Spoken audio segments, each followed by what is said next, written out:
Olá Brasil, eu sou o professor Flávio Machado, licenciado em Letras, e nesse vídeo a gente vai fazer a leitura comentada da redação que eu produzi durante o Enem do ano passado. Os espelhos saíram essa semana, eu fiz o download, digitalizei para ficar mais fácil de ser lido e vou colocar o arquivo aqui também na descrição desse vídeo. Eu sempre recomendo aos meus alunos a leitura de outras redações porque isso não só auxilia na aquisição de vocabulário, o aumento de frases, palavras, termos, expressões que podem ser usadas nas suas próximas redações, mas também isso faz com que o aluno torne-se mais familiar, que o texto dissertativo argumentativo não seja um texto tão distante da realidade daquele que vai começar a produzir, para facilitar todo esse processo durante a avaliação do Enem. Acompanhe comigo a leitura do meu texto, eu consegui 940 pontos, vamos analisar não só a qualidade da argumentação juntos, mas também a estrutura padrão, que é a estrutura que eu recomendo para a produção do texto. Veja comigo. Na minha introdução eu utilizei 8 linhas, é um limite muito alto.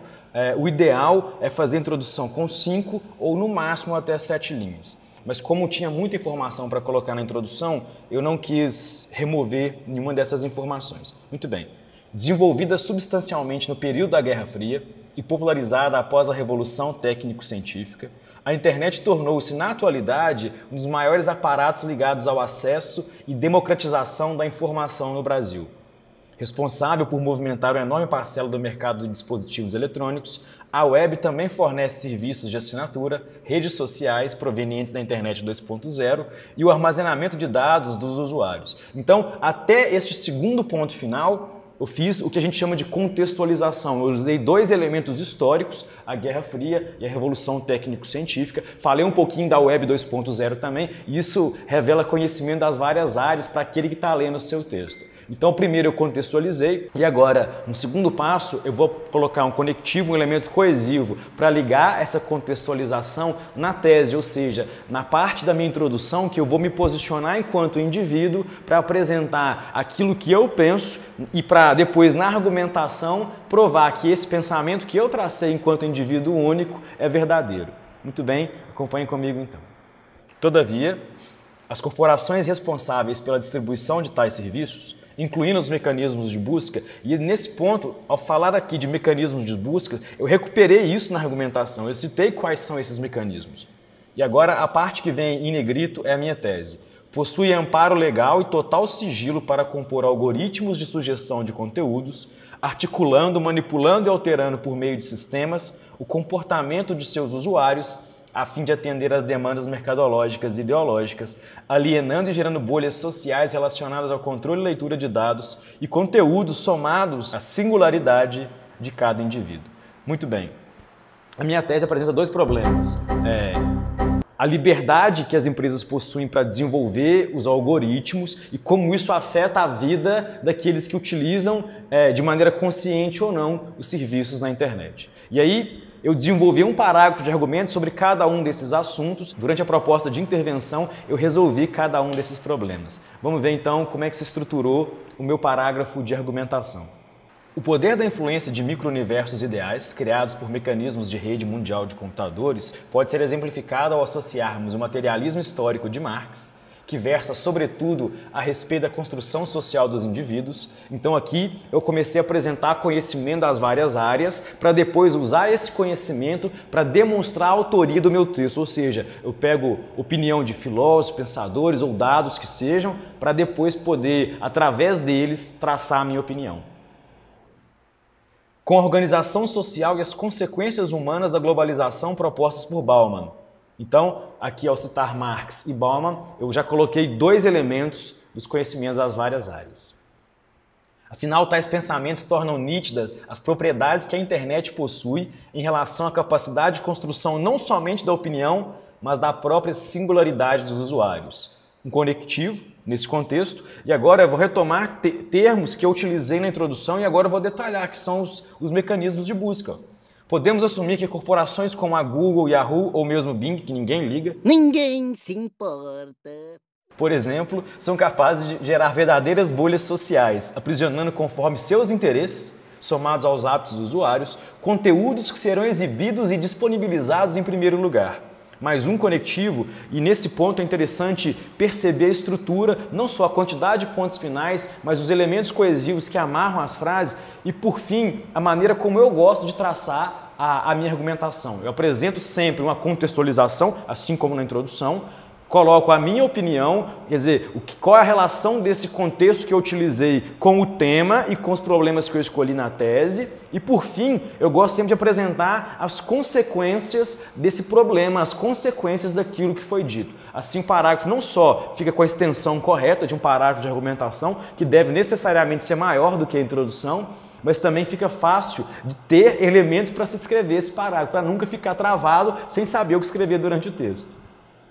Então, consequentemente, aqueles que utilizam tais ferramentas vivem a ditadura velada do algoritmo que molda e decide o que é relevante e quais os padrões de consumo de informações em mercado cada usuário irá possuir, colocando em jogo o real poder de decisão ou mesmo o livre pensamento crítico. Como esse pensamento crítico está em risco, eu vou retomar lá na intervenção maneiras de resolver, ou seja, de devolver ao indivíduo o pensamento crítico que ele merece.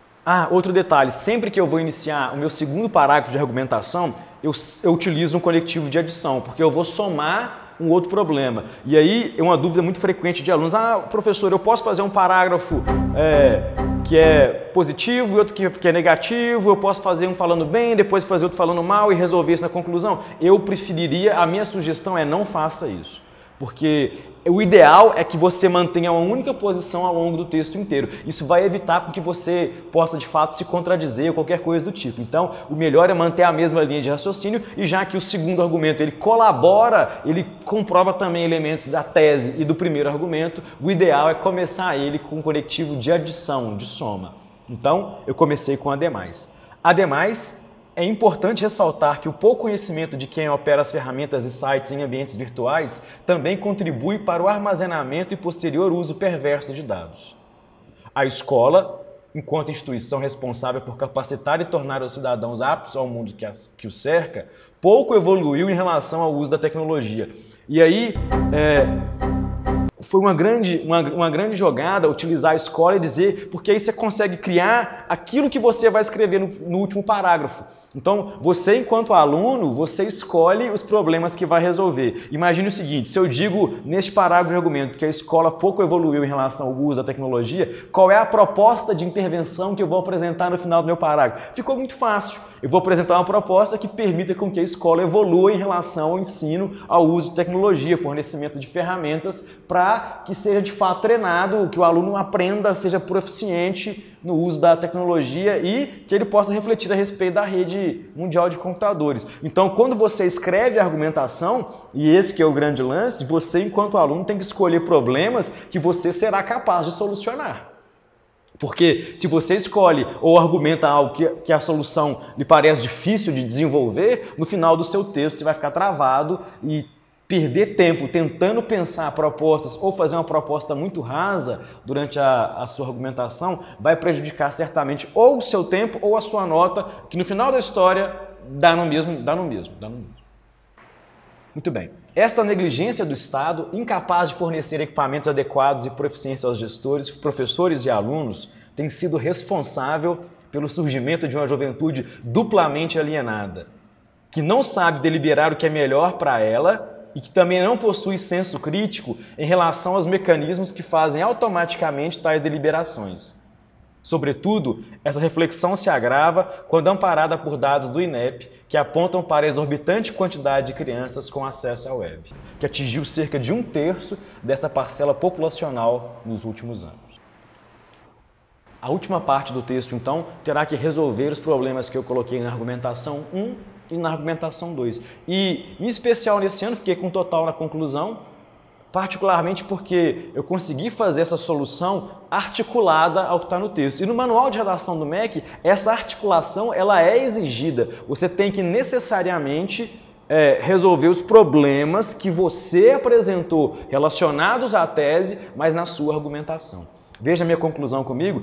E perceba elementos fundamentais para a proposta de intervenção. Um deles é dizer quem deve fazer, ou seja, qual é o agente do texto, quem que está agindo para intervir no problema. O segundo é o que vai ser feito, qual é a ação a ser tomada. O terceiro ponto é como vai ser feito, qual é o método, qual é o passo a passo, qual é a metodologia para a realização da sua proposta de intervenção. E por fim, e se sobrar espaço, por que esse processo está sendo realizado? Quais são as vantagens desse processo? Veja se você consegue, nas minhas 2 propostas de intervenção, identificar esses elementos. Acompanhe comigo. Portanto, é imprescindível que o Estado, através da reorganização de verbas do MEC, crie um novo departamento capaz de identificar escolas públicas que não possuem equipamento e acesso ao aprendizado ligado ao uso da internet, fornecendo-os quando necessário por meio de processos licitatórios, visando garantir o futuro pensamento crítico e reflexivo ligado à manipulação de dados na web às próximas gerações. Então eu disse quem vai fazer, como se fazer, ao passo a passo, e os elementos estão destacados aí em negrito durante a visualização do texto. E aí, como eu vou dizer a minha última ideia, eu gosto sempre de seguir essa mesma fórmula. Eu traço a primeira proposta, uso sempre um conectivo de conclusão para iniciar a conclusão e um para finalizar. Sobretudo, vírgula, por fim, vírgula, é igualmente importante que, é fundamental que, é imprescindível que. E aí você fecha com a sua segunda proposta. E em especial nesse texto, eu articulei com o que estava no primeiro parágrafo de argumentação e retomei os pensadores que eu citei nesse parágrafo. Veja bem. Por fim, é fundamental que o Ministério Público selecione por meio de concurso público uma equipe de desenvolvedores ligados à tecnologia da informação e juristas a fim de rever os limites do funcionamento dos algoritmos dos sistemas virtuais, visando a necessidade de formação livre proposta por Marx e Bauman. E assim eu consegui fechar toda a articulação do texto. Eu planejei o meu texto. Tem um vídeo aqui, deve estar aparecendo na sugestão aqui do canal, sobre esse planejamento textual. Esse planejamento ele é muito importante porque ele garante que você vai articular as partes, não vai travar durante o processo e vai atender os critérios que o manual da redação do MEC exige dos alunos. Eu espero que você tenha gostado de ter lido comigo essa minha redação, que ela tenha te ajudado a desenvolver os seus próximos textos, que você tenha gostado também desse vídeo. Não esqueça nunca de compartilhar, curtir o canal, ativar o sininho e, claro, como sempre, bons estudos. Até mais.